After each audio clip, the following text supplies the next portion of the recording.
El tema pues del Espíritu Santo es uno de los temas más apasionantes que podemos vivir en nuestra experiencia cristiana. Quiero partir de una historia muy linda que narran las crónicas de la evangelización del Canadá. Esto ocurrió en el año 1646.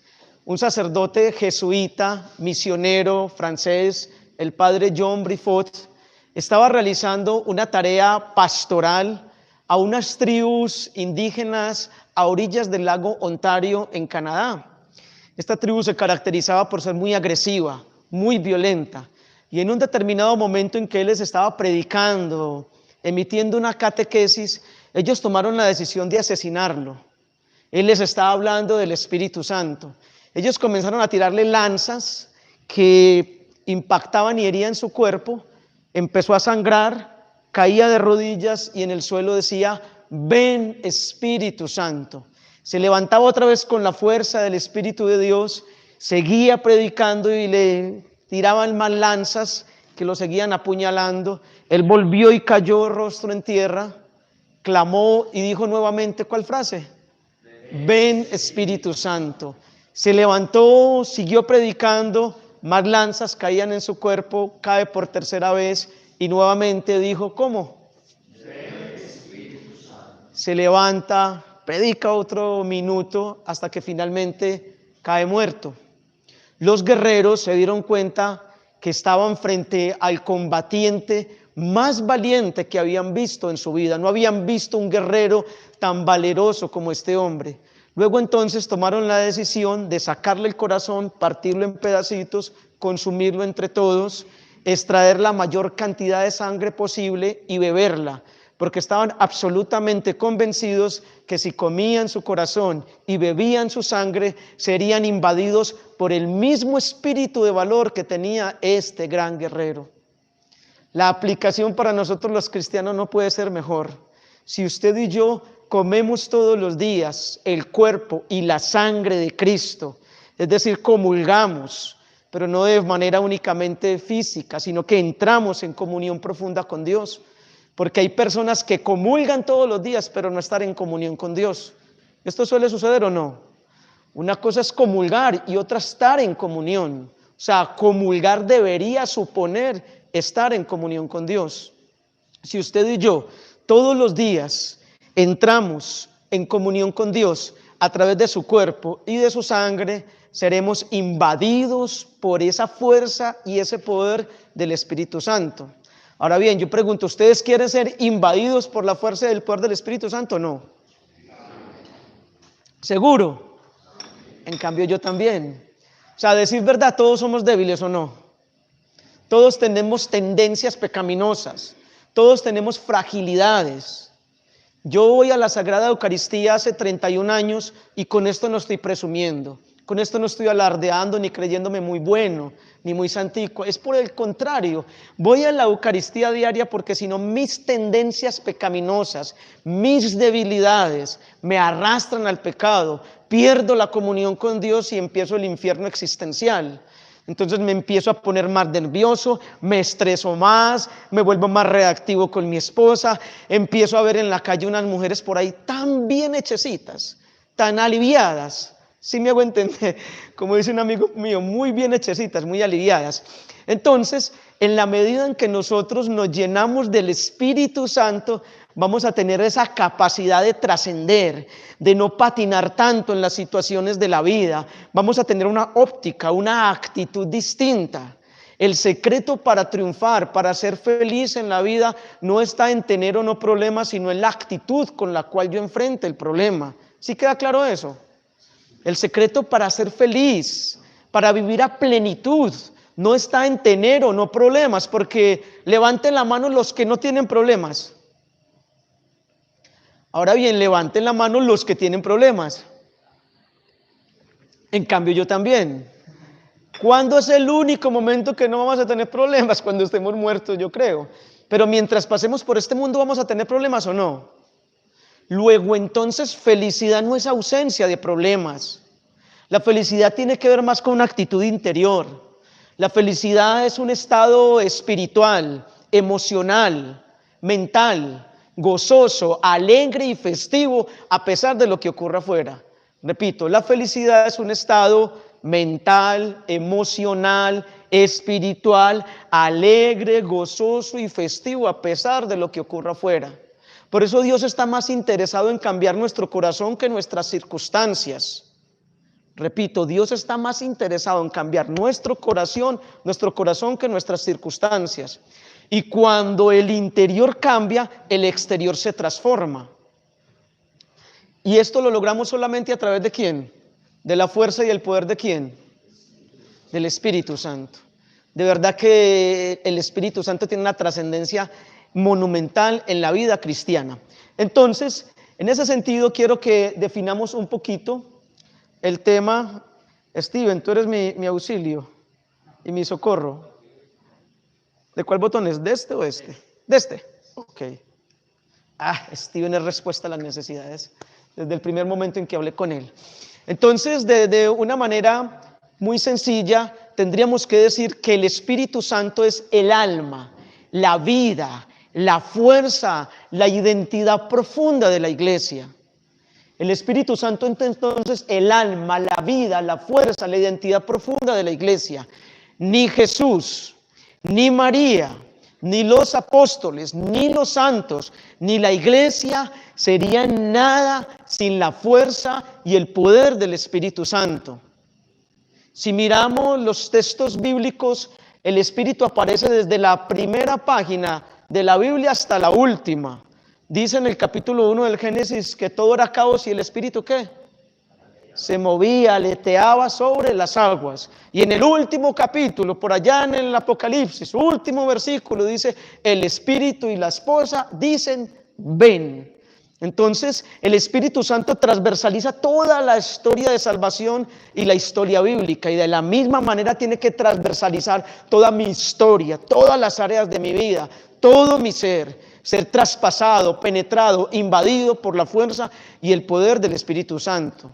Ahora bien, ¿quién fue el que embarazó a María? ¿Quién fue el culpable de ese embarazo?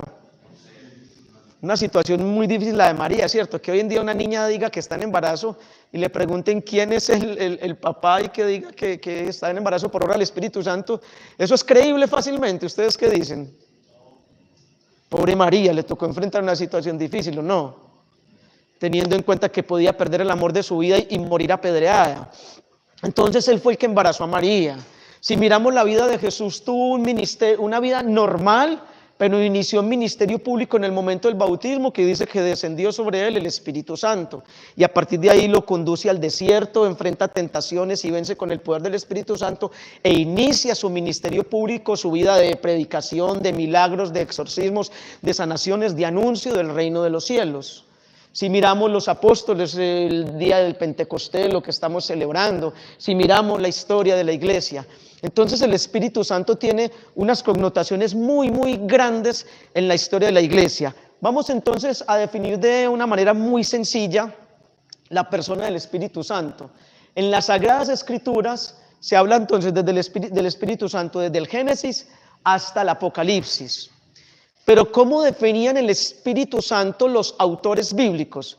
De una manera muy sencillita. Ellos decían simplemente que el Espíritu Santo era la presencia de Dios. Miren qué definición tan sencilla. ¿Qué es el Espíritu Santo? La presencia de Dios. Y quedémonos ya en ese punto tan importante. La presencia de Dios. ¿Ustedes creen que es importante la presencia de Dios en la vida cotidiana, diaria o no? Miren, es tan importante que Moisés, por allá en el Éxodo, capítulo 33, le puso una condición a Dios. Yo cuando leí ese texto lo denominé el día en que Moisés condicionó a Dios. Perdón, sí, fue Moisés. El día en que Moisés condicionó a Dios. Recuerdan que Moisés se fue para la montaña una cantidad de días, 40 según el texto pues bíblico leído literalmente, pero desde la simbología estuvo pues allá una cantidad de días en retiro espiritual. Dios le dio los mandatos y cuando bajó a entregárselos al pueblo, el pueblo ¿qué era lo que había hecho?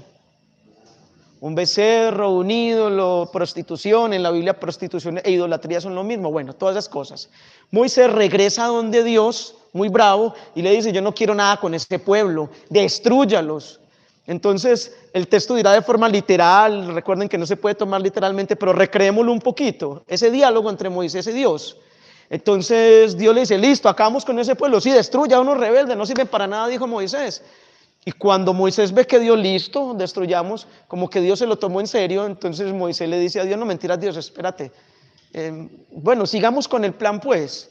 Pero Señor, yo sigo con el plan, pero te pongo una sola condición, una sola condición. Recuerden que estoy recreando el texto un poquito, pero siendo fiel al espíritu del texto. Una sola condición te pongo. Imagínate Moisés poniéndole condición a Dios. Y Dios le dijo, ¿cuál condición? Mira, si tu presencia no va conmigo, yo no voy con ese pueblo a ninguna parte. ¿Cuál fue la condición que le puso? Si tu presencia. Moisés fue muy inteligente, hasta muy astuto y sagaz podríamos decir. Él sabía que ese pueblo era muy difícil y que hasta el mismo Moisés tenía sus defectos de carácter y sus batallas interiores, internas. Y él sabía que si tenía la presencia de Dios en su ser interior, la fuerza de Dios, el Espíritu de Dios, sería capaz de enfrentarse a lo que fuera. Porque con la presencia de Dios, la verdad es que somos capaces de enfrentarnos a todo lo que se venga en esta vida, ¿o no? Por eso dice el Salmo 27 hermosamente, una sola cosa pido al Señor, una cosa, habitar en su presencia todos los días de mi vida y contemplarlo en el templo y ver su hermosura, y cuando lleguen los días malos Él me dará cobijo, y todo eso que narra hermosamente el Salmo 27. Entonces la presencia de Dios es esencial, créanme, no podemos vivir sin ella.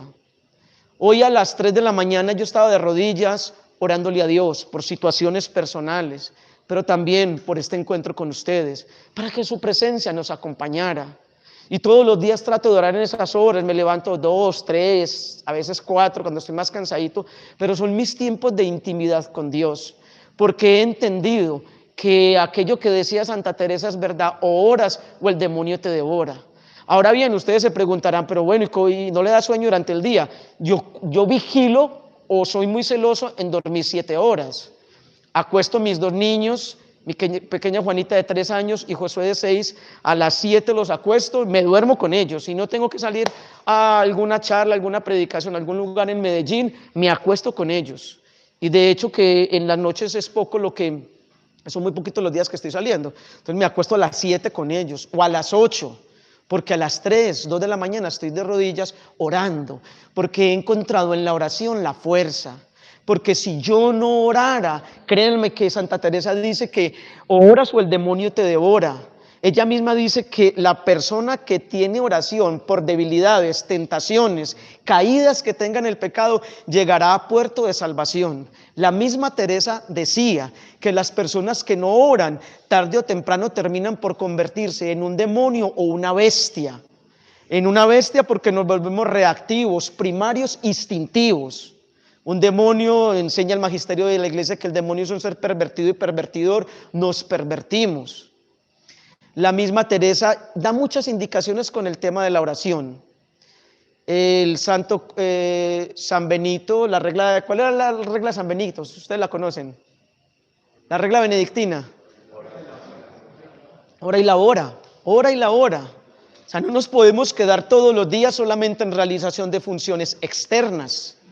Hay que estudiar, hay que hacer actividades externas, pastoral, cosas acá en el seminario, pero no nos podemos pasar ni un solo día sin doblar rodillas. No nos podemos pasar todo el día de rodillas tampoco.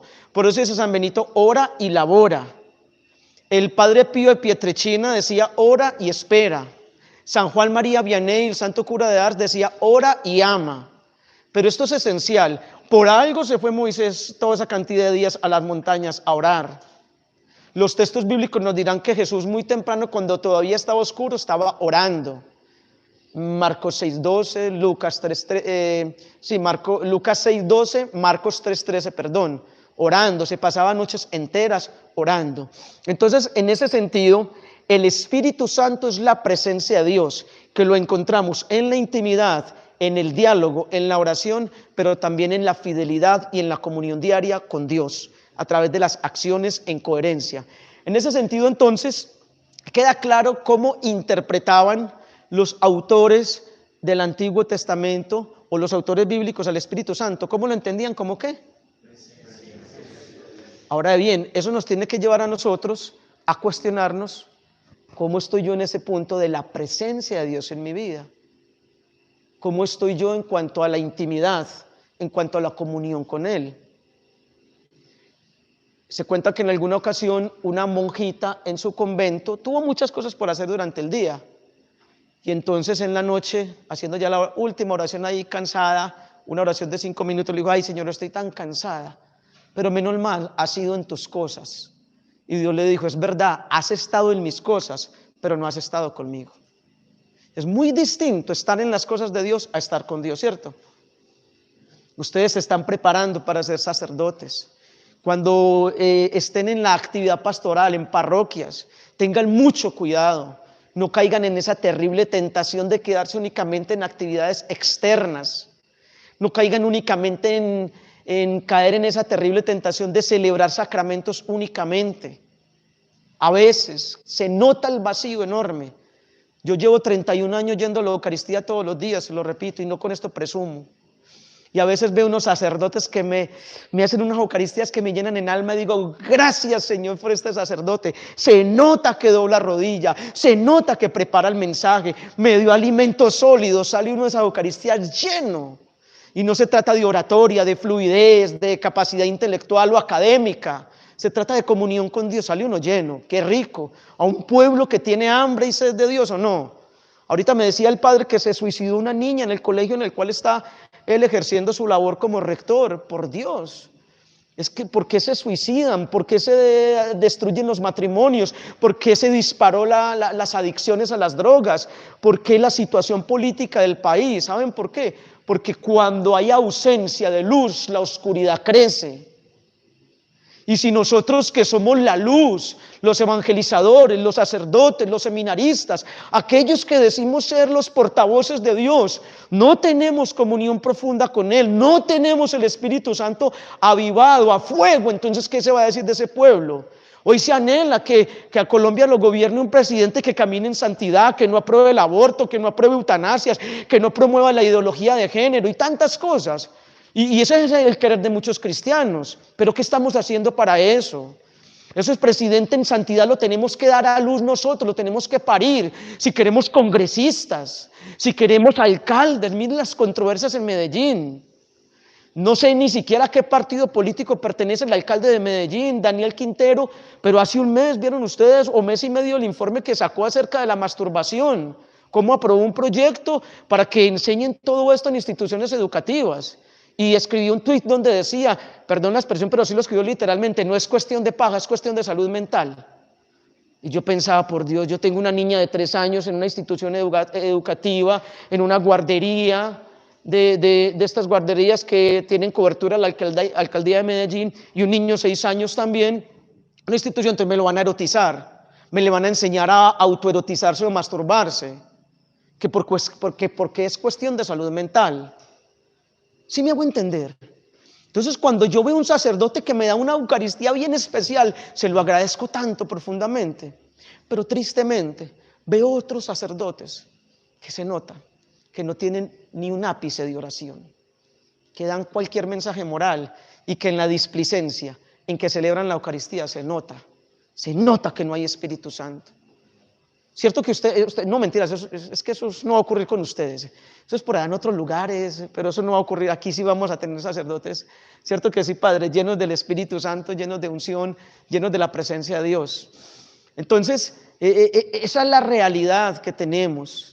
Que ustedes a futuro no tengan parroquias con horarios de misa únicamente, con horarios de celebración de sacramentos, de bautismos, primeras comuniones, que eso no sea lo único, que sean parroquias evangelizadas, que ustedes puedan decir: mi comunidad de 5,000 habitantes y a todos los estoy evangelizando, que ustedes tengan planes pastorales con fecundidad espiritual, que tengan grupos bien poderosos, que apoyados en todo lo del voluntariado, los laicos y todas las cosas, ustedes levanten levanten y resuciten parroquias, que no caigan en esa dicotomía que es que los laicos no ayudan y los laicos es que el padre esto, que va, estamos es para unirnos.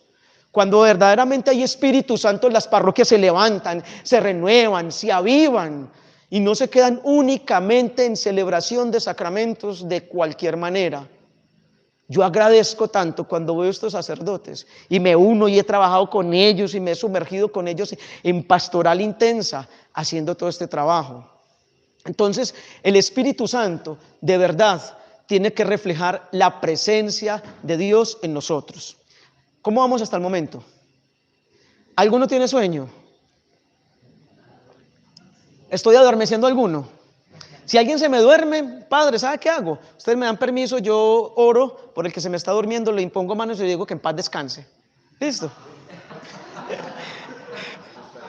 Bueno, mentira, yo no puedo imponer manos, yo me acerco pues y oro sin imponer manos porque los que imponen son los sacerdotes, entonces yo me acerco y le hago una oracioncita sin imponer manos, Dios, que en paz descanse. Nadie se me puede ir para el mundo de Morfeo, ¿listo? A los sueños profundos. Bien, continuemos. El Espíritu Santo entonces se entiende desde el Antiguo Testamento, se ha entendido como energía. ¿Energía en cuanto a qué? En cuanto a que la energía produce movimiento. Un amigo mío iba hace pocos días por la autopista Medellín-Bogotá hacia el sur de la ciudad y se le apagó el vehículo, un vehículo nuevo, de alta gama, es un comerciante del Hueco de Medellín, se le apagó el vehículo. Llamó a un técnico a que lo revisara, lo revisaron por todas partes y el vehículo no se veía aparentemente con ningún problema. 2 horas en autopista Medellín-Bogotá y nada, Medellín-Bogotá, autopista sur, perdón, y nada, cuando le dice el técnico después de 2 horas, oiga, Carlos, ¿y este vehículo sí tiene gasolina? Y él, ¡oh! Y miraron y el problema era gasolina. Un vehículo sin gasolina, por así sea de alta gama y esté nuevo, ¿cierto que no funciona? La gasolina genera en el pistón del vehículo una chispa o una combustión, ¿cierto que es más o menos? No soy mecánico, pero esa chispa o esa combustión es la que produce energía. Usted y yo podemos tener mucho talento, muchas capacidades, pero si no tenemos la energía, la fuerza del Espíritu Santo y no se entienda esta energía con cosas raras por allá de situaciones esotéricas o de nueva era, no, la energía del Espíritu Santo es la que nos da ese dinamismo, es la que nos da ese movimiento. Cuando usted y yo tenemos la chispa del Espíritu Santo, esa energía, tenemos como un no sé qué, no sé en dónde, tenemos dinamismo, tenemos motivación. Alguien decía por ahí que la motivación, la palabra motivación se define o se desglosa motivos, acción, o sea, motivos en acción.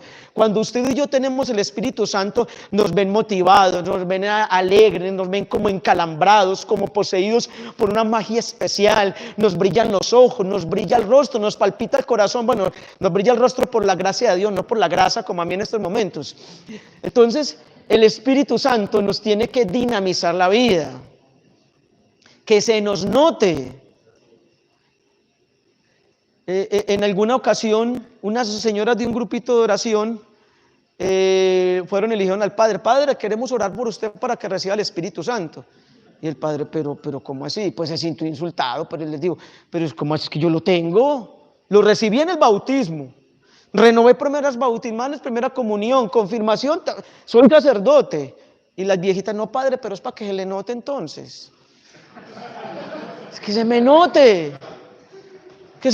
el Espíritu Santo, que en mis actitudes, que en mi comunicación no verbal, ustedes sabían que lo que uno comunica en comunicación social, se dice que nosotros el 70% de lo que comunicamos es no verbal, con los labios el 30%.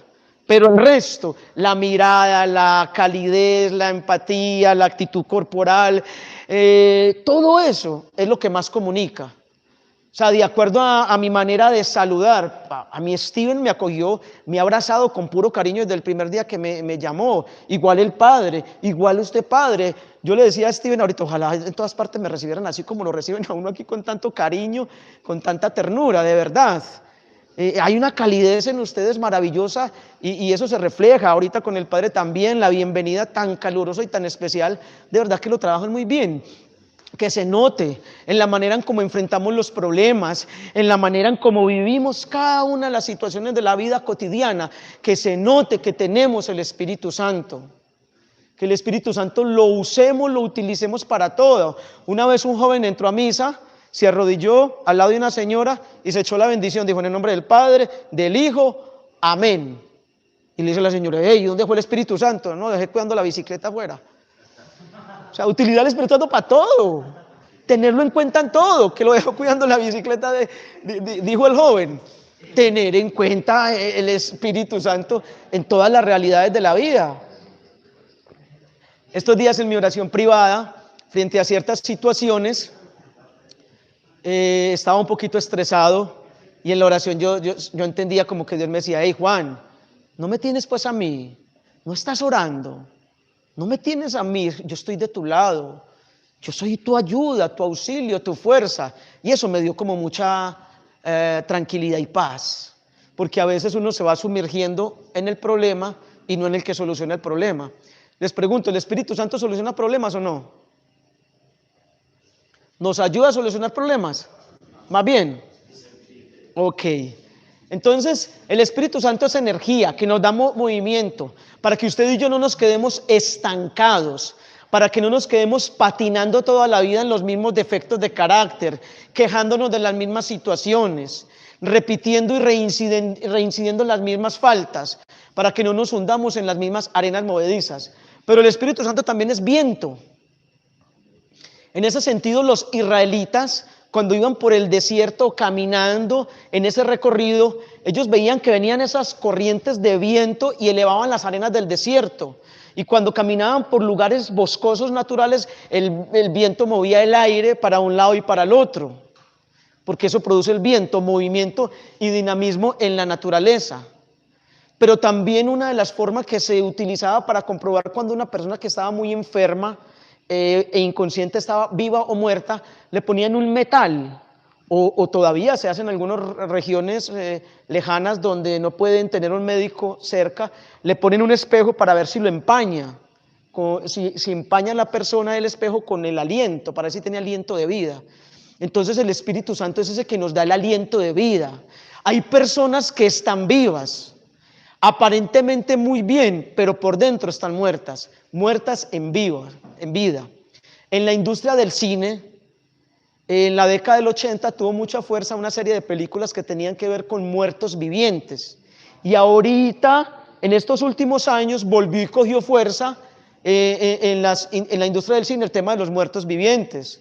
Juego de Tronos con los famosos caminantes, que son personas como medio vivas, medio muertas. Una serie por ahí, Walking Dead, que lleva como 15 temporadas. Un día vamos a ver dentro de 10 años la temporada 1000 de ellos. Pero que son gente como medio muertos, medio vivos. ¿Han visto eso en medios de comunicación? Que están como vivos, muertos. Hay personas así. Hay cristianos así. Hay evangelizadores así. Hay laicos, hay seminaristas y sacerdotes como muertos en vida. Entonces el Espíritu Santo es el que nos viene a dar esa vida, esa fuerza y vitalidad. La vitalidad se entiende entonces como vigor, como fuerza interior. Pregunto, ¿ustedes necesitan vitalidad, vigor, fuerza interior o no? Si uno se descuida va cayendo como en un letargo, como en un adormecimiento, como si le hubieran puesto una anestesia y le va perdiendo el sentido a la vida. Y dice 1 Pedro 1:18 que Jesús nos salvó de una vida sin sentido.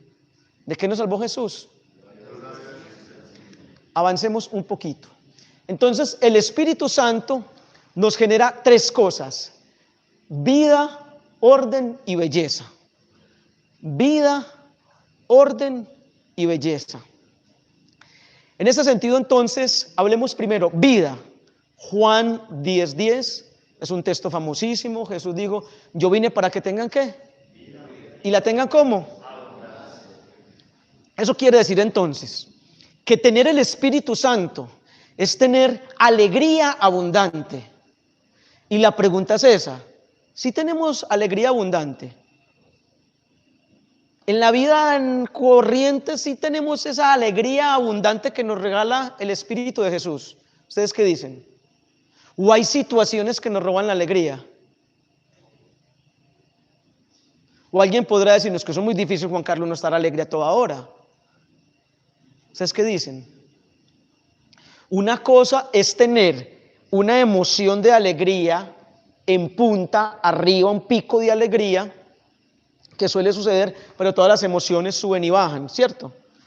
Uno se alegra por un acontecimiento y después vuelve otra vez al estado natural. O se pone triste, un pico hacia abajo, y después vuelve y se estabiliza. Una cosa son las emociones y otra cosa es el estado de ánimo.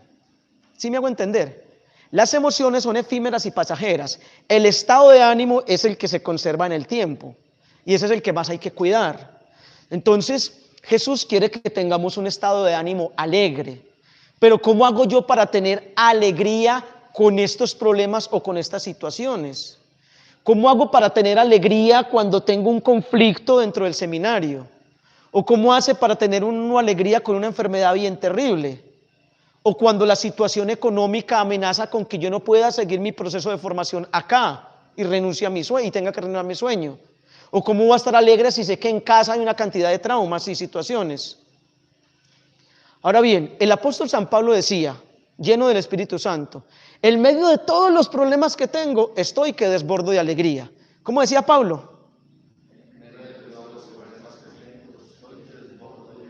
Volvemos al mismo punto del principio, o sea que alegría no es ausencia de problemas. ¿Alegría es ausencia de problemas? ¿Tiene alguna falla? No, ok. Bueno, no hay problema, listo. Entonces, alegría no es ausencia de problemas. Repito, ahí está la diferencia. ¿Cómo llegar a ese nivel de madurez donde ese fruto del Espíritu Santo, que es la alegría, nada me lo robe? ¿Sí me hago entender? Ahí está el centro de la situación. Pablo decía, en medio de todos los problemas que tengo, estoy que desbordo de alegría. Un hombre con toda esa problemática y contento. Porque la alegría que da el mundo es una, y la alegría que da el Espíritu Santo es otra. La alegría fruto del Espíritu Santo, esa es la genuina, esa no se agota, esa no se apaga con los problemas, esa no se desvanece, esa no se diluye. En cambio, la alegría que me dan los éxitos humanos, como, qué sé yo, el ganar un semestre, tener un vehículo, un título académico, el que quería tener su casa y por fin la tuvo, un viaje, ¿esas alegrías tienen fecha de vencimiento o no? Pero la alegría que me da el Espíritu, no. Miren, yo he conocido gente con enfermos terminales de cáncer, en estado metastásico. ¿Cómo estás? Alegre, Juan, alegre. Y yo, ¿estás alegre? Sí, tremendo. He conocido personas con crisis de vida muy terribles. Y Juan, pero me dicen, Juan, pero esta alegría no me la quita nadie. A un amigo le robaron el vehículo hace poco y le dije yo, hey, ¿qué entiendes entonces de eso? ¿Por qué Dios permitió esa situación en tu vida? Me dijo, Juan, yo lo único que le digo es que primero Dios no cuida carros, aunque el muchacho de la bicicleta pensaba que sí. Me dijo, Dios no cuida carros, yo fui el que lo dejé en un lugar donde no me podía dejar. Y segundo, este gozo que tengo yo en mi corazón, nada me lo quita Juan Carlos. La alegría que tengo en mi corazón, nada me la quita. Y era un carro que apenas estaba pagando. Y Dios es tan grande que ya le dio otro. Y ahí está feliz con el otro carro. Pero créanme que este gozo que nos da el Espíritu Santo no nos lo quite nada. Esa es la vida abundante que ofrece Jesús de Nazaret a través de su Santo Espíritu. Porque si no, miren, si usted y yo no le trabajamos profundamente a esto de la vida abundante, nos volvemos personas circunstanciales, que aprendemos a depender de las circunstancias. Entonces, si los demás me tratan con amor, con cariño, yo, ay, tan lindo, estoy feliz. Si la vida me trae cosas agradables, prosperidad, todo fluye, todo va sobre ruedas, como se dice coloquialmente, entonces yo estoy feliz. Pero si la vida me pasa por el trillo del dolor, las situaciones adversas, entonces estoy en infelicidad. Nosotros no podemos depender ni de lo uno ni de lo otro, eso es circunstancial. El auténtico cristiano tiene que aprender a depender ¿de quién? De Dios. Depender de Dios y no de las circunstancias. Eso es muy tremendo, ¿no? Para llegar a ese nivel hay que tener un tren de aterrizaje muy importante con el Espíritu Santo. Aterrizar eso a la vida, decirlo acá con palabras es fácil, pero llevarlo a la vida supone de una relación muy estrecha con Jesús.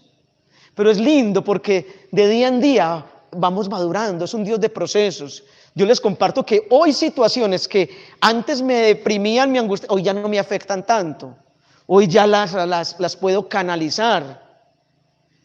Hay otras que sí me ponen a patinar, pero Dios de procesos, todo por etapas. Situaciones ante las que uno, pues todos somos vulnerables o no. Nunca olviden esta frase, miren, el dolor es inevitable, pero el sufrimiento es opcional. ¿Sí queda clara la frase? El dolor es inevitable, pero el sufrimiento es ¿cómo? Hay situaciones que me toman desprovisto, que yo no esperaba, me impactan, me sacan el aire, pero solamente yo decido si a través de la relación con el Espíritu Santo, ese dolor lo transformo, lo sublimo, lo canalizo en bendición y no lo prolongo en dolor en el tiempo. Pero yo puedo tomar la opción de seguirle dando vueltas a eso y vivirlo sin la ayuda del Espíritu Santo y prolongar ese dolor en días, semanas, meses y años. La decisión es mía. ¿Sí queda claro? ¿Cómo es la frase?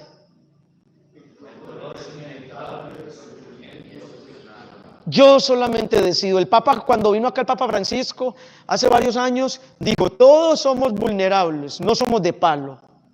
Ante las situaciones de la vida nos duelen, claro, pero yo solamente decido si canalizo ese dolor en Dios y lo transformo en bendición, o me sigo lamentando de eso toda la vida en un victimismo y en una queja a toda hora. Quejas no, alabanza sí. Por ahí tengo una charla con ese título. Quejas no, alabanza sí. Entonces, en ese sentido, queda claro que es vida en abundancia. Jesús quiere que usted y yo tengamos alegría abundante. Juan 15:11 dijo Jesús, yo vine para que ustedes tengan alegría y esa alegría llegue hasta la plenitud. ¿Cómo es la alegría que Jesús quiere que tengamos? ¿Hasta dónde? No a medias. Entonces, vida abundante, pero orden. Dice Génesis entonces, en el relato creacional, que todo era caos y el Espíritu se movía sobre las aguas. Miren qué lindo eso. Y entonces Dios, la voz de Dios, su Santo Espíritu, empieza a ordenar. Y todo ese caos termina convertido en un cosmos, el universo que Dios creó. La palabra cosmos significa universo ordenado. ¿Qué significa la palabra cosmos? O sea que lo contrario de cosmos es caos. La palabra antagónica de caos es cosmos y de cosmos es caos. De tal manera que el Espíritu Santo lo que quiere es hacer un microcosmos ordenado en mi ser. Cuando el Espíritu Santo se empieza a mover en mi ser interior, cuando lo interiorizo, Él empieza a ordenar, a poner cada área en su lugar, a ordenar mi manera de pensar, mi manera de sentir, mi manera de mirar, de hablar, mi campo actitudinal, conductual, toda mi vida entera la va ordenando. Levante la mano los que necesitan que el Espíritu Santo les ordene algún desorden interior. En cambio yo también. Bueno, yo no puedo decir todos, de pronto alguien se siente pleno en estos momentos y tiene su vida bien organizadita. Pero bueno, a decir verdad, tenemos que estar en ese proceso de orden. Entonces, el Espíritu Santo genera, número uno, ¿qué? Vida. Número dos, orden. Por eso dice 1 Corintios 14:41, háganlo todo con decoro y orden. Y dice Pablo por ahí en otro texto bíblico que Dios es un Dios de orden. Orden. Y el orden exterior refleja mi orden interior. Si ustedes van a mi casa y ven un desorden todo, ven qué sé yo, los brasieres de mi esposa metidos en la licuadora, los tenis míos puestos encima del televisor, pero Juan Carlos, ¿qué fue lo que nos predicó? Yo tengo 2 niños pequeñitos. ¿Usted, cierto que los niños hacen desorden o no? Están en proceso educativo. Y yo llego a veces a la casa y veo ese reguero de juguetes y yo me voy a sentar a trabajar en el computador, a preparar alguna conferencia, alguna charla. Y yo no soy capaz de ponerme a trabajar si veo todo ese desorden. Yo recojo todos los juguetes, organizo todo. Y cuando veo en mi casa que la tengo en orden, ahí sí siento una paz. Y me siento a trabajar con toda serenidad. Algún santo decía que en la habitación de un seminarista se ve el orden de vida interior que tienen. Yo no sé, alguien podrá decir, no, pues tal persona muy ordenada interiormente, pero por fuera. Pues la idea es que haya esa coherencia entre orden interior y orden exterior. Y belleza. La tercera característica que produce el Espíritu Santo es ¿cuál? Belleza.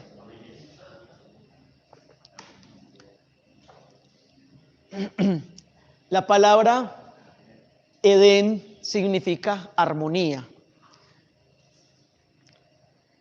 Armonía, belleza. Cuando Dios crea todo, cuando tiene el universo listo, la tierra, la casa amoblada, ahora sí dice, hagamos lo más importante, vamos a crear lo más lindo, lo más hermoso, y lo vamos a hacer con todo el esmero. Le dice, venga Espíritu Santo, venga Jesús, hagamos lo más lindo, para lo cual creamos todo esto exterior. Ahora vamos a hacer lo más lindo, lo más sublime, lo más noble, lo más hermoso, lo más grande, lo más trascendente. Vamos a hacer el ser más especial en el cual se va a unir el cielo y la tierra, lo humano y lo divino, lo natural y lo sobrenatural, y crea al hombre. Y nos hace a su imagen y semejanza.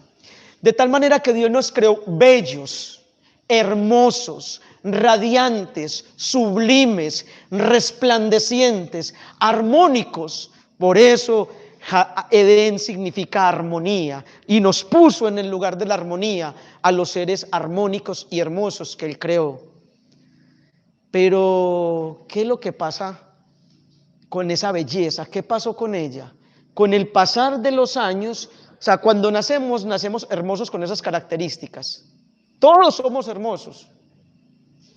Aunque a veces sea un cumplido cuando van y ven un niño recién nacido, ¡ay, tan lindo! Pero por dentro, ¡uy, qué lindo, qué ratica tan fea! Dirá alguien bien imprudente, ¿cierto? Pero todos los niños al nacer son hermosos. Pero con el paso del tiempo, esa belleza se va perdiendo. Nos vamos desfigurando. Entonces, los rostros que antes veíamos luminosos, hermosos, radiantes, lindos, con el pasar del tiempo van perdiendo esa belleza. Y las heridas emocionales desde la niñez, los profundos vacíos afectivos, los desfalcos emocionales con que van creciendo estos niños en hogares disfuncionales, en matrimonios conflictivos, en familias caóticas. Ya esos niños van creciendo con la mirada perdida, con sus rostros traumados, con rostros entristecidos, ya no son bellos. Y cuando en la adolescencia se van teniendo los primeros contactos y desórdenes afectivos sexuales, contactos de impureza, contactos con drogas, contactos con licor, cuando se crece con esas heridas emocionales, herida de abandono, herida de traición, herida de rechazo, herida de humillación, herida de injusticia, y va llegando entonces el pecado en la adolescencia y en la edad adulta, y se vuelve todo eso un cóctel, un caldo de cultivo, un salpicón, una mezcolanza de emociones negativas que desfigura el rostro. Y entonces vemos personas muy jóvenes con rostros envejecidos, y vemos personas con el ceño fruncido de tanta rabia, de tanto resentimiento, y vemos personas con líneas de expresión muy marcadas y muy acentuadas. ¿Vieron como lo dije de pulido? ¿Líneas de qué? De expresión, bueno, digámoslo fuertemente, arrugas, y se ve la soledad en el rostro, y nos desfiguramos, y no nos reconocen, y no nos reconocemos. Yo me encontré en el hueco la otra vez un amigo de mi pueblo, de mi juventud, que cuando lo vi como a media cuadra, un cuarto de cuadra, Yo créanme que yo iba a cambiar de cera. Le vi una cara de malo. Y ellos son tan rápidos con sus ojos, todo lo ven que me alzó las manos. Caliche, ¿qué más? Me abrió En mi pueblo me dicen Caliche, yo soy del suroeste antioqueño. Y empecé a hablar con él y yo era con miedo. ¿Y qué más que estás haciendo? Dame tu teléfono. Y yo era como inseguro porque qué cara de malo, malvado. Entonces cuando le dije qué estaba haciendo, ay hermano, sabes que usted se dedicó a lo espiritual, pero yo me volví malo. Y yo por dentro, claro, ya sabía, no necesitaba decirme, le notaba en el rostro. Cuando vivíamos en mi pueblo era el bobito de la gallada, era el más ingenuo. Y terminó siendo, se había vuelto delincuente. Había matado muchas personas. Sicario. Créanme que de verdad el rostro cambia o no. Lo de adentro se refleja afuera por más que tratemos de maquillarlo. Por más que tratemos de maquillarlo.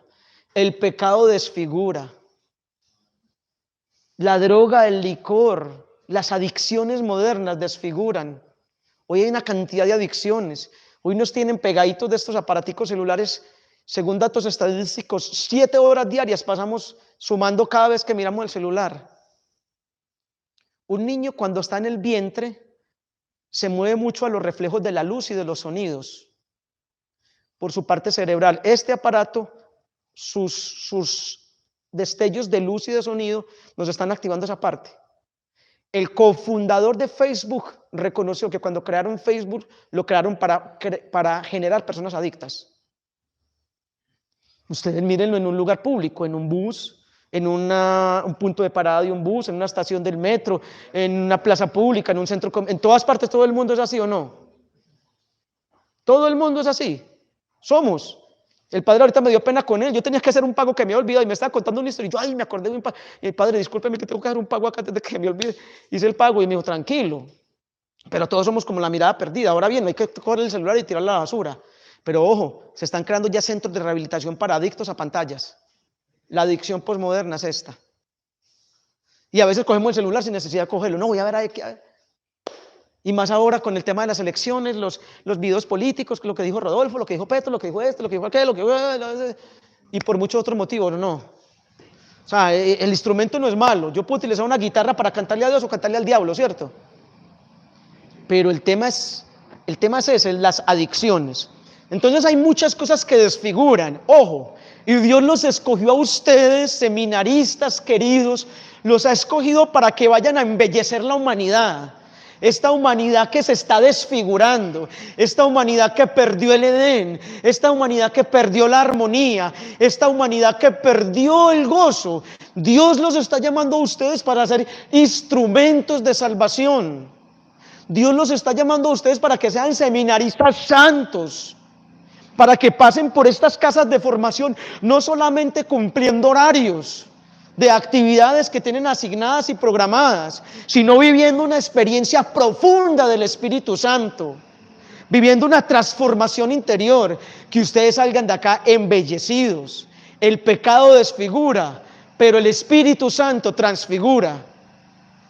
La palabra transfiguración, bueno, a propósito, ¿recuerdan el episodio de la transfiguración? Muchos teólogos y místicos dicen que Jesús no sabía que se iba a transfigurar, que él simplemente se fue para la montaña a orar. Era el deseo intenso de ir a estar en intimidad con su papá en oración y orando en intimidad, entregándole la vida, el ser, todo su ser a Dios. Viene la transfiguración como consecuencia.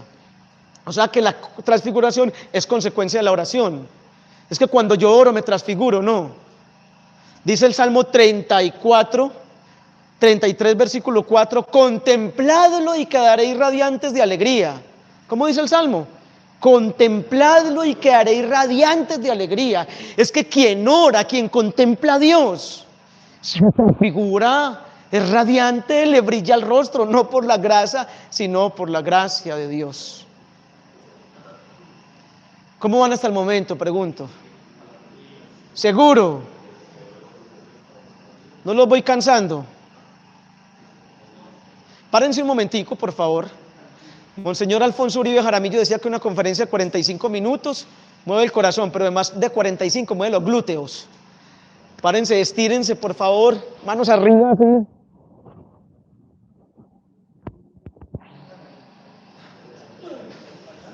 Ok. Ahora a los lados, estírense así. Muy bien. Eso, así, ese gesto. Al otro lado. Estiren manos al frente. Atrás. Cójase un pie así sin caerse. No, él es capaz. El otro. Elija un compañero y hágale masajitos aquí, pasito, suave. En el hombro.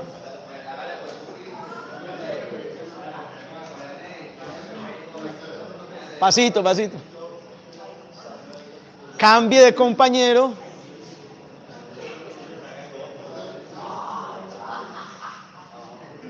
Ok. Ahora dese golpecitos en el glúteo. Dese, no le dé al compañero.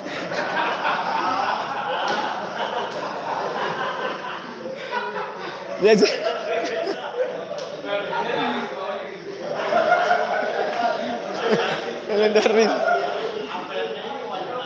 Dese golpecitos, masaje. Puede sentarse si quiere. Hagamos una cancioncita, sí. Ahora sí, ministro de música, ven y regálanos una canción. Hágala acá, venga, hágala acá para que quede en cámara, que sea famoso en televisión.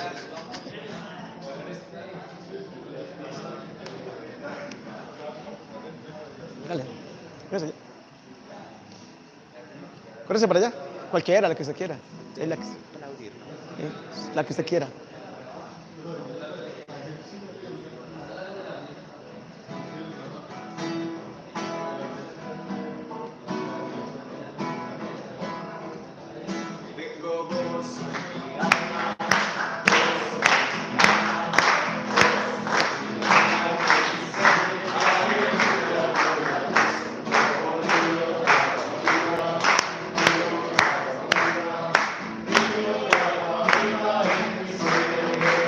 Alza tus brazos, alaba tu Señor. Alza tus brazos, alaba tu Señor. Da gloria a Dios, da gloria a Dios, da gloria a Él. Alza tus brazos, alaba tu Señor. Yo tengo gozo en mi alma, gozo en mi alma, gozo en mi alma. Yo dice, aleluya, gloria a Dios.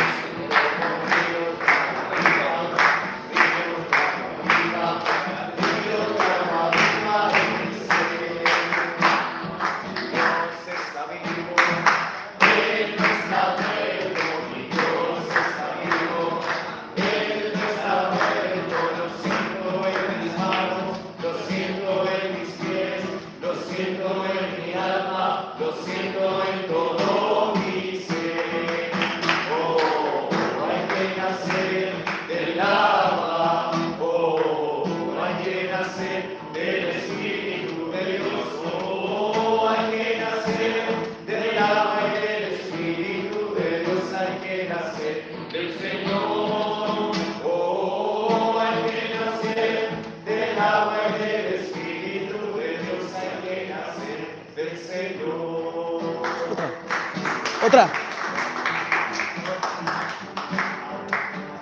Ya llegó el Espíritu Santo, ya llegó el Espíritu Santo, ya llegó. Lo siento en mi mano, lo siento en mis pies, lo siento en mi alma y todo mi ser. Lo siento en mi mano, lo siento en mis pies, lo siento en mi alma y todo mi ser. Aquel que caminó sobre las aguas, aquel que caminó sobre las aguas está aquí, está a mi lado, está aquí, está a mi lado, como un rayo cayendo sobre mí, como un rayo cayendo sobre mí. Me quema, me quema, me quema, me quema, me quema, me quema, me quema, me quema, me quema, me quema, me quema, me quema. Gracias.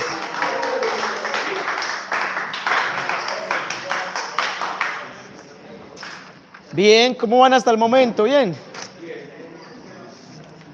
Ok, vamos a dar otra pinceladita y entonces, Steven, pasamos a la media mañana por ahí en 15 minutos, ¿o qué? ¿O tiene que ver ya? No sé, o descuadramos el horario ya. Si no, paramos ya. Ok, o sea, ¿dentro de cuántos minutos la media mañana para no...? Era las 10. Son las 10. Lo que quieras, si quieres ya o si quieres. O sea, ¿dentro de cuánto la media mañana? ¿Ya? Ah, listo, ya, hagámoslo ya.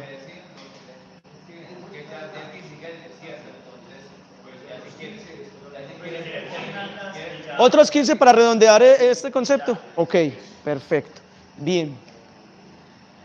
Entonces, terminemos haciendo una aplicación muy linda de lo que el Espíritu Santo fue haciendo en muchos, podríamos hablar del Espíritu Santo en Abraham, todo lo que hizo él en Abraham. Ahí en el canal de YouTube tengo algo de una secuencia que traté de hacer al respecto, de lo que hizo en Moisés, en David, en Josué.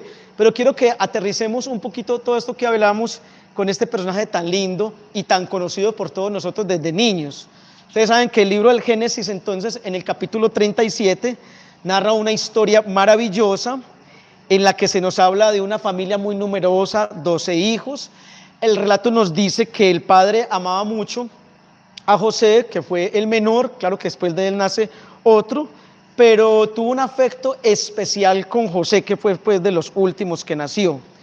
Y por este cariño tan sentido que tuvo hacia él, el pobre José se ganó unos problemas con los hermanos. Pero es que el padre también fue causante. Recuerden que le realizó una túnica de colores muy linda y muy vistosa, que ya los otros hermanos le fue dando como rabiecita.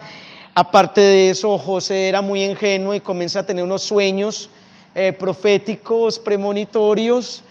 Y el Eclesiástico dice que la mayoría de sueños son bobadas, pero que unos son revelaciones de Dios. Los sueños de José de Egipto, el sueño que tuvo José, el esposo de María. Bueno, en todo caso, José se ponía a contar esos sueños y le decía a los hermanos: vi unos matorrales que estábamos recogiendo todos y de repente todos los matorrales de ustedes se inclinaron, el mío también, pero el de ustedes se inclinó hacia el mío. De esos manojos que recogían, como quien dice, entonces los hermanos: usted quiere decir que usted va a gobernar sobre nosotros. Entonces le cogieron más bronca. ¿Recuerdan todos esos detalles? La bronca se hizo más grande cuando el papá empezó a mandar a trabajar a todos los hermanos al campo y a José lo dejaba en casa mimándolo como el niño consentido. ¿Sí recuerdan todo eso? Llegó el día en que el padre lo envió a ver cómo estaban sus hermanos y ellos toman la decisión entonces de asesinarlo. Pero uno de los hermanos interviene para que no lo asesinen, lo tiran a un hueco y finalmente terminan vendiéndolo a una caravana comercial que va hacia Egipto. Es el resumen de la historia. ¿Sí recuerdan todo eso? Desde niños sabemos la historia, ¿cierto? Entonces lo que quiero narrar es que miren lo siguiente. José, a los 17 años de edad, siendo un niño mimado, consentido, tierno, que no le había dado un golpe a la tierra, que no sabía lo que era el trabajo duro y estar lejos de casa, que no era sino mimos y ternuras, le toca ser vendido como esclavo, viviendo la hostilidad, la agresión del trato, de tenerlo en una jaula como un animal. Le toca llegar a una cultura donde no conoce a nadie cuando estaba enseñado a recostarse en el pecho de su papá. Le toca una situación verdaderamente difícil. Pero José era un hombre admirable porque estaba lleno del Espíritu Santo. De hecho, lo dice el texto bíblico de una manera muy especial. Entonces, cuando lo llevaron a Egipto, lo compró un hombre llamado Potifar. Y dice el texto bíblico que este Potifar vio en José unas actitudes tan lindas, tan especiales, que entonces tomó la decisión de entregarle toda la administración de su hacienda. Él era un alto funcionario del rey y le entregó la administración de su hacienda. Y dice el texto literalmente que cuando José administraba todas las cosas de Potifar, todo prosperaba. Dice literalmente: debido a que el Espíritu de Dios estaba con José, en todo le iba bien. Miren, ¿qué pasaba con todo lo que administraba José de Potifar? Todo prosperaba. Entonces Potifar, feliz con un empleado que lo hacía progresar. Pero también nos dirá la historia que tuvo una seducción por parte de la esposa de Potifar. Como que Potifar, no sé, estaba como muy viejito, tenía problemas de impotencia. En ese tiempo no había Ginkgo biloba, ni omega 3, ni Viagra, y el pobre hombre como que no. Entonces José de Egipto estaba en toda su juventud, era muy bonito, muy atractivo, y esta mujer de Potifar trató de seducirlo, pero él cayó en esa tentación. Él cayó en esa tentación. ¿Por qué? Porque tenía dominio propio. Ojo, los grandes líderes de la humanidad han caído por temas afectivos sexuales. Si usted y yo descuidamos nuestra área espiritual, nos doblega la carnalidad instintiva. Y ustedes saben cuántas situaciones se han presentado al respecto a nivel mundial, en nosotros los cristianos. Grandes líderes que estaban llamados a hacer testimonio por ese tema afectivo sexual, han desviado sus vocaciones, han terminado una cantidad de enredos. Yo conocí un sacerdote que tuvo un impacto impresionante, pero terminó por allá en unos líos afectivos con una mujer. Finalmente se retiró, se casó y al día de hoy también se separó de ella. Entonces ni sacerdote, ni casado, ni evangelización, ni evangelio por ningún lado. Y no, Dios, ¿qué pasó acá? No hay que juzgar a nadie, no hay que juzgar a nadie. El apóstol Pablo dice, el que esté firme, tenga cuidado, ¿qué? No vaya a caer. ¿Y es cierto que todos hemos pecado? No. Y todos podemos pecar en algún momento. Pero lo que tenemos que hacer entonces es pedirle a Dios. No vamos a juzgar, pero Señor, ayúdame, dame tu Santo Espíritu para no caer. Después entonces José llega a la cárcel. Y en la cárcel se hace muy amigo del director de la cárcel. Y como José, dice el texto literalmente, tenía el Espíritu de Dios, adivinen quién terminó administrando esa cárcel. José. Y no se hacía, dice el texto, nada en la cárcel si no pasaba por la autorización de José. Y el director feliz que tuviera un brazo derecho, una persona que le manejara todo. Y estando en la cárcel llegó el copero del rey. Y llegó también el panadero del rey. Y una vez estos hombres tuvieron unos sueños que no entendían. Se los contaron a José. Y José le dijo al panadero, eso significa que usted se va a morir dentro de poquito. Y al copero del rey le dijo, eso significa que a usted le hicieron una injusticia, le van a demostrar que usted fue un hombre bueno y va a volver a ser copero del rey. Y vea, y cuando lo saquen de acá y vuelva allá, háblele de mí, que me cometió una injusticia, ayúdeme a salir. Y tal cual se cumplió, se murió el panadero, salió el copero y se fue para el palacio otra vez. Se cumplía todo, ese hombre estaba lleno del Espíritu Santo. Estaba el copero allá en palacio y se dio cuenta que el rey tenía como unas inquietudes o unas dudas sobre unos sueños que tuvo. Y le dijo, mi rey, señor faraón, yo conocí en la cárcel uno que interpreta sueños, un hebreo, ese lo mandó llevar. Y cuando le hizo la interpretación sobre las vacas gordas, las flacas, ¿lo recuerdan? Le dijo, busque un hombre inteligente y sabio que se haga cargo del país, nombre otro para que le gobierne y le recoja toda la parte de la cosecha. Y cuando le explicó todo, dice Génesis 41:38, que el faraón dijo, ¿podremos hallar acaso en todo Egipto un hombre que tenga el Espíritu de Dios como este? Y lo nombró gobernador. Y le digo, aparte de mí, nadie más va a tener el poder que tú tienes. Y lo nombró gobernador. Entonces toda la historia que ustedes ya saben, los hermanos iban a morir de hambre y se convirtió en el salvador de ellos, los perdonó. Miren todo lo que hace el Espíritu Santo. Todo lo que hace, le dio dominio propio para no pecar, le dio espíritu de sabiduría, le dio capacidad de administración, también le dio capacidad de perdonar y de no ser resentido. Es decir, como él tenía el Espíritu Santo, tenía la capacidad de convertir las dificultades en bendiciones. Y quiero que nos quedemos con esto. El Espíritu Santo le dio a José de Egipto, ¿qué capacidad? La capacidad de convertir ¿qué en qué? Ahí está la clave. Ahí está la clave, mis queridos seminaristas y futuros sacerdotes. El Espíritu Santo nos da la capacidad de transformar las dificultades en bendiciones. Porque el problema de hoy en las manos de Dios es el testimonio del mañana. ¿Cómo es la frase? El problema de hoy en las manos de Dios es el testimonio del mañana. A ustedes Dios los eligió para que sean respuesta a las necesidades de un pueblo. Eso hicieron los santos. Los santos fueron respuesta a la necesidad del momento histórico. Eso tiene que ser un cristiano auténtico, un sacerdote lleno del Espíritu Santo, un seminarista en su año pastoral o en su vida natural de seminario. Tiene que ser respuesta a las necesidades del momento histórico. Y hace como 200 años por ahí un sacerdote vio una cantidad de jóvenes en una ciudad, una cantidad de pecados y de situaciones. Y se dedicó a hacerles juegos, chanzas, dinámicas, les ponía un lazo y les hacía equilibrio, les hacía obras de teatro. ¿Sí saben de quién estoy hablando? Por allá en Turín, Italia, San Juan Bosco. Y les hacía una cantidad de obras recreativas y de cosas, y después los ponía a rezar el rosario, y después les celebraba misa.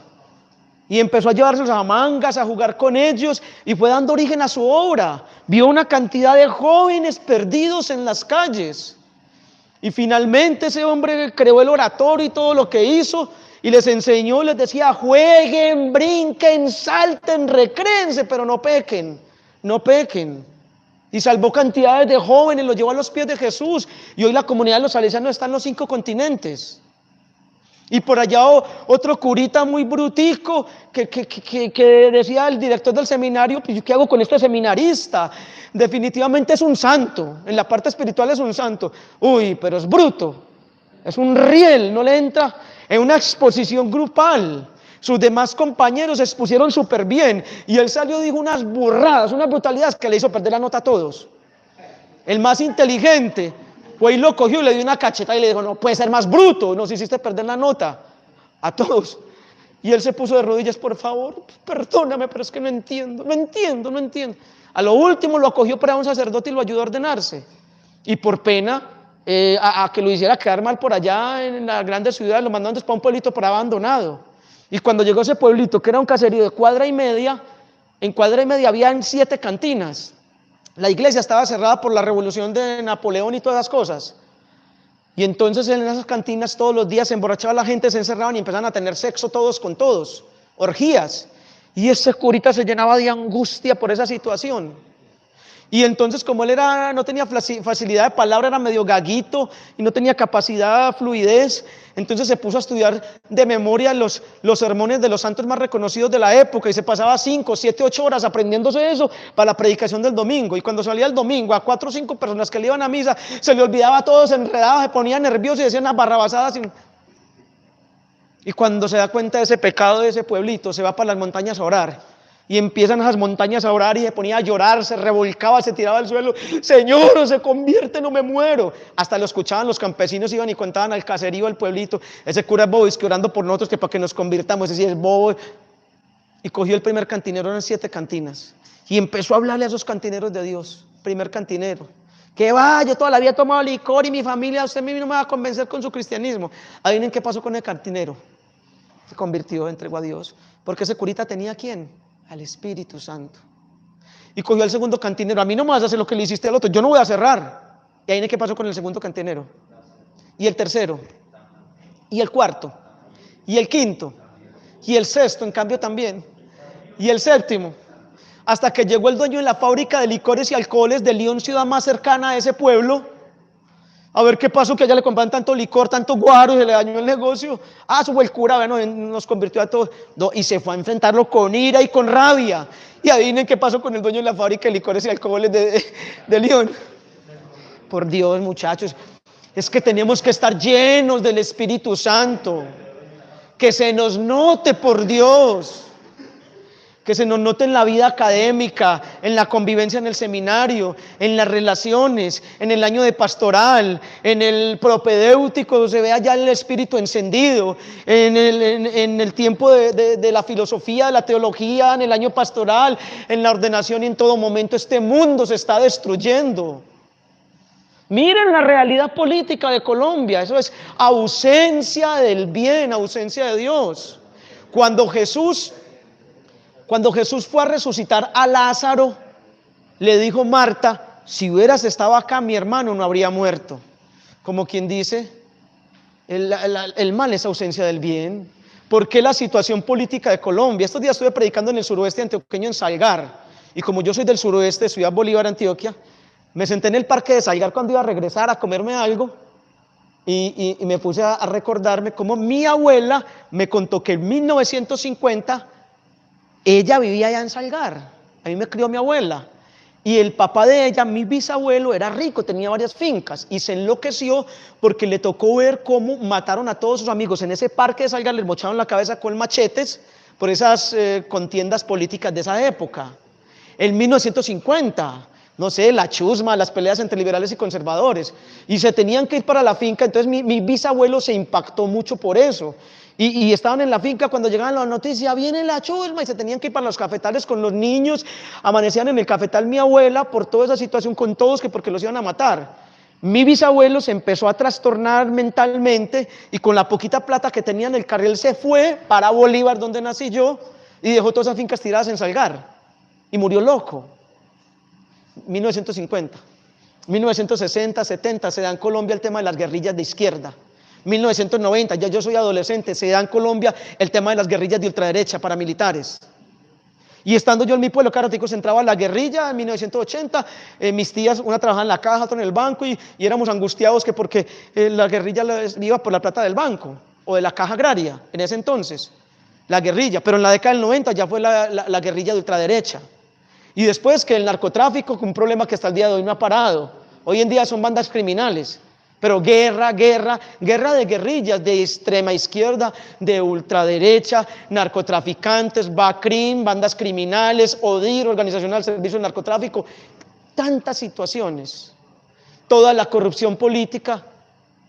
Romanos 8:19 dice que la creación entera gime con dolores de parto, esperando la manifestación gloriosa de los hijos de Dios.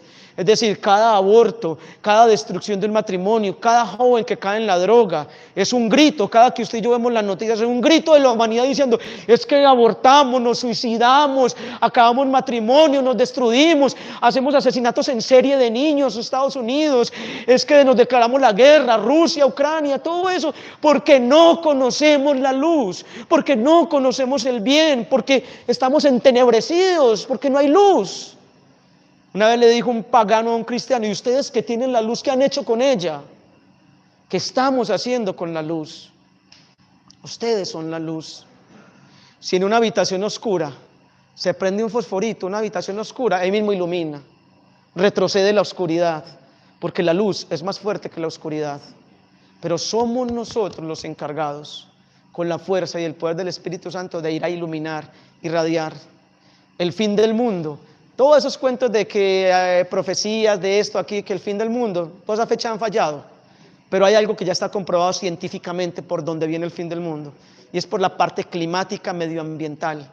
Ya los científicos lo han comprobado. La hecatombe climática comienza en menos de 50 años. El Papa Francisco escribió hace poco diciendo que en 20 años comienza la hecatombe climática. Miren el tema. Ese sí se puede comprobar científicamente. Tenemos el tiempo, el reloj del tiempo ya. Nunca ha existido sobre la faz de la tierra una raza con mayor capacidad de devastación, aniquilación y destrucción que la raza humana, por Dios. Estamos destruyendo, estamos en el antigénesis, pero necesitamos seminaristas, sacerdotes que se llenen del Espíritu Santo para que caminemos todos en santidad y seamos respuesta al momento histórico, teniendo en cuenta que santo es aquel que no se cansa de orar, de volverse a Dios, de clamar misericordia, de insistir, persistir, resistir y nunca desistir. Repito, ¿qué es un santo? Santo es aquel que no se cansa de orar, de volverse a Dios, de clamar misericordia, de insistir, persistir, resistir y nunca desistir. Santo no es aquel que nunca cayó, sino aquel que siempre se levantó. ¿Qué es un santo? No es aquel que nunca qué, sino aquel que siempre. Como los boxeadores, cuando los tumban, están ahí en el suelo mareados, viendo ovejitas, estrellitas, Y él empieza a contar el árbitro, 1, 2, se tienen que parar rápido antes de que llegue hasta 10. El Papa Francisco dijo, si te caíste, levántate. Pablo dice, caer no es caerse, es para levantarse. O sea, lo peor es que uno se queda caído. Por eso hay que levantarse siempre. Confiese si es un pecado, pero levántese. Entonces la primera definición, santo es aquel que no se cansa de orar, de volverse a Dios, de clamar misericordia, de insistir, persistir, resistir y nunca desistir. Segundo, santo no es aquel que nunca cayó, sino aquel que siempre ¿qué? O sea que los santos también pecaron, ¿cierto? Y santo es aquel que tiene un amor intenso por Dios y por la humanidad. Gloria al Padre, al Hijo y al Espíritu Santo.